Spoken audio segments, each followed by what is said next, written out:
Graças a Deus nós temos aqui homens capacitados para fazer todo o trabalho, né? Eu pedi aos irmãos que abrissem a Bíblia em Lucas 15, e eu falei do 11, mas eu vou ler o 10, e para mim é como se fosse o cabeçalho dessa meditação. Isso aqui era Jesus falando, né? E assim vos digo que há alegria diante dos anjos de Deus por um pecador que se arrepende. E disse: certo homem tinha 2 filhos, e o mais moço deles disse: Pai, dá-me a parte da fazenda que me pertence. E ele repartiu por eles e fez a fazenda.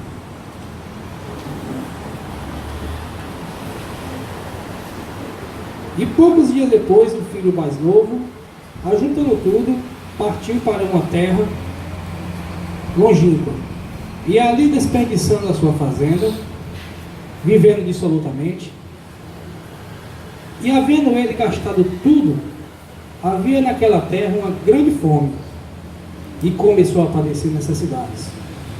E chegou-se a um dos cidadãos daquela terra, o qual o mandou apacentar seus porcos nos campos, né? E desejava ele encher o seu estômago com as bolotas que os porcos comiam, e ninguém lhe dava nada. E tomando em si, disse: quantos jornaleiros de meu pai têm abundância, pão, e eu aqui padeço fome. O jornaleiro que ele fala aqui é os empregados. Levantar-me-ei e irei ter com meu pai, e direi-lhe: Pai, pequei contra o céu e perante ti, já não sou digno de ser chamado teu filho. Faz-me como um dos teus empregados, o jornaleiro empregado. E levantando-se foi para seu pai. E quando ainda estava longe, viu o seu pai e se moveu de íntima compaixão, e correndo lançou-se-lhe ao pescoço e o beijou. E o filho disse-lhe: Pai, pequei contra o céu e perante ti, e já não sou digno de ser chamado teu filho. Mas o pai disse aos seus servos: trazei depressa a melhor veste e vestilho, e pondo-lhe um anel na mão, e alparcas nos pés, e trazei-lhe o bezerro cevado, e matai, e comamos e alegramos, porque este meu filho estava morto e reviveu, tinha se perdido e foi achado. E começaram a festejar com alegria, e alegraram-se. E o seu filho mais velho estava no campo. E quando veio chegando perto da casa, ouviu a música e as danças. E chamando um dos servos, perguntou-lhe que era isto. E ele lhe disse: veio teu irmão e o teu pai matou o bezerro cevado, porque recebeu são e salvo.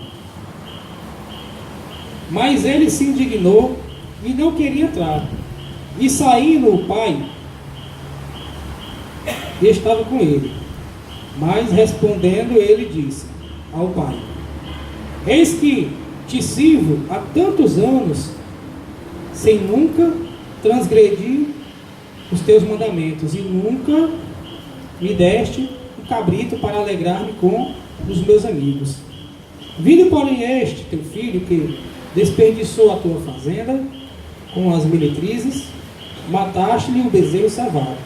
E ele lhe disse: filho, tu sempre estás comigo, e todas as minhas coisas são tuas.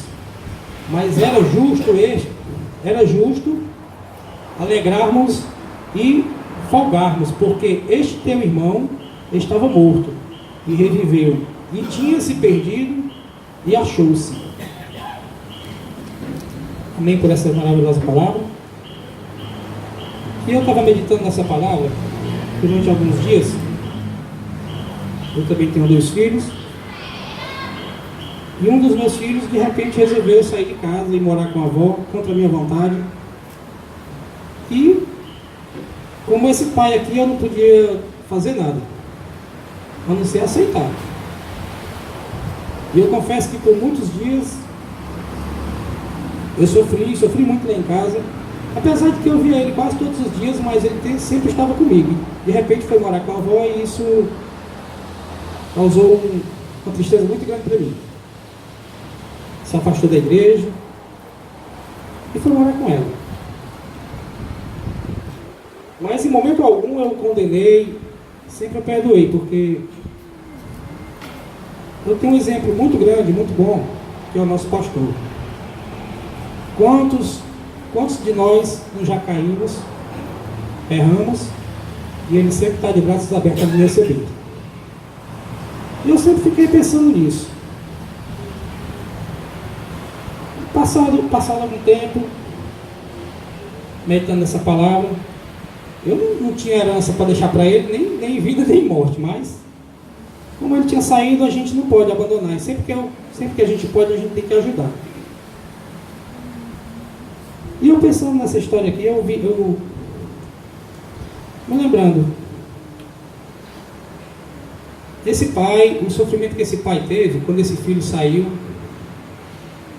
e a alegria que ele teve quando esse filho retornou, mesmo sabendo que esse filho tinha gastado tudo que era dele, da parte dele, mas ele tornou para casa, e essa alegria não tem preço que pague. E essa mesma alegria, que diz aqui no verso 10, assim vos digo que há alegria diante dos anjos de Deus por um pecador que se arrepende. Essa foi a parte que mais me tocou. Esse filho retornou para casa arrependido, sabendo que ia voltar sem nenhuma dignidade, sem nada, mas o pai o recebeu da forma como recebeu, da mesma forma como Jesus Cristo nos recebe.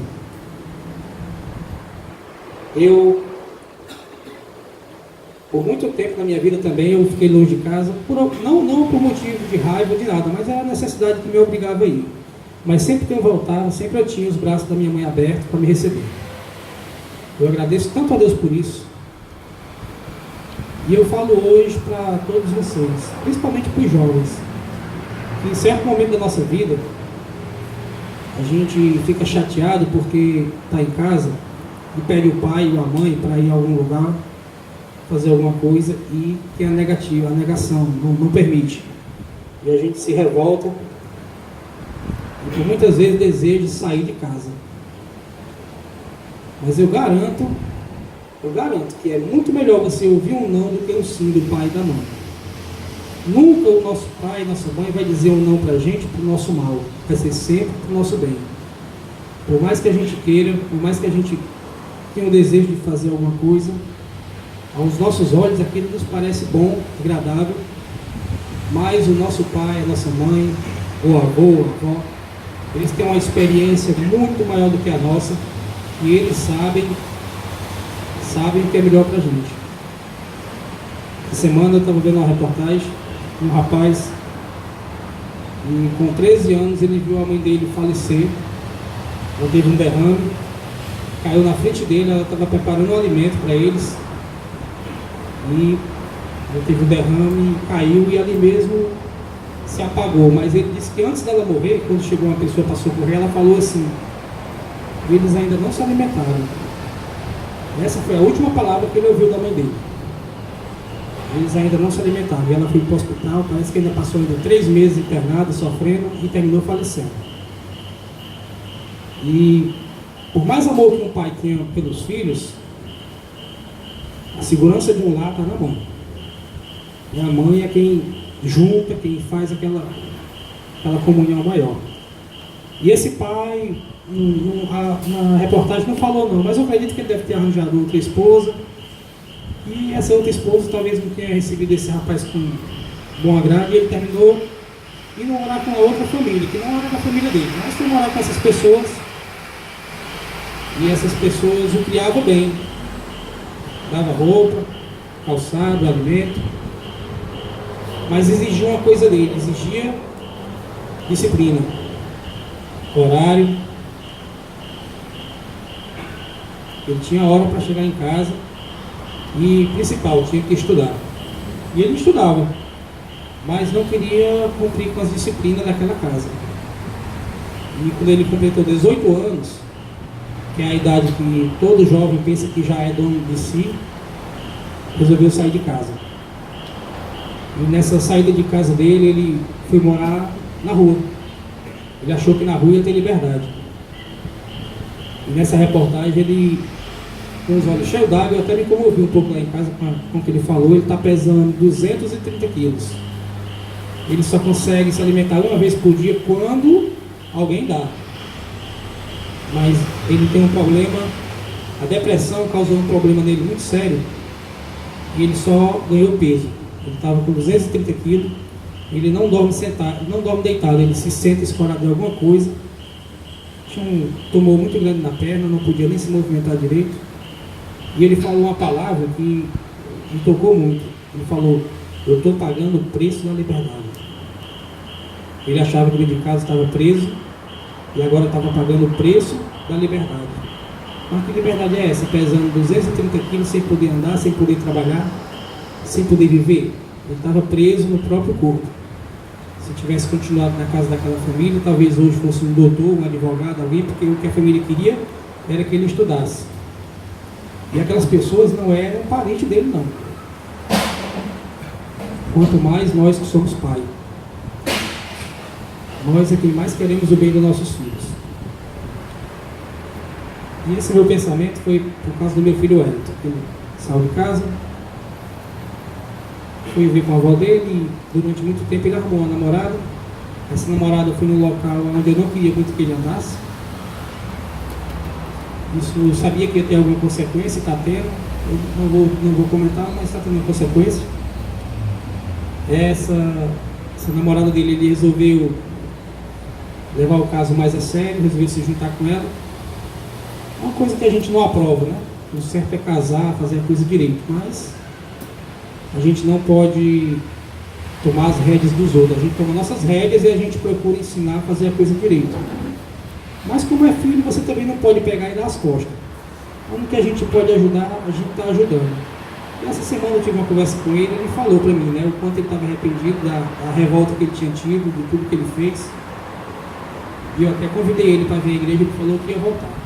Eu espero que Deus toque no coração dele, que Deus venha fazer ele refletir os erros dele, que ele venha retornar para a igreja, que é o que eu mais desejo.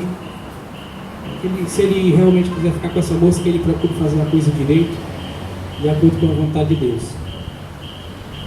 Eu não tive muito tempo para fazer uma meditação mais apurada, mas o que eu vejo aqui é a maravilhosa graça de Deus. Deus nos recebe na sua casa e a gente vai vivendo a nossa vida, procurando fazer o melhor para Deus.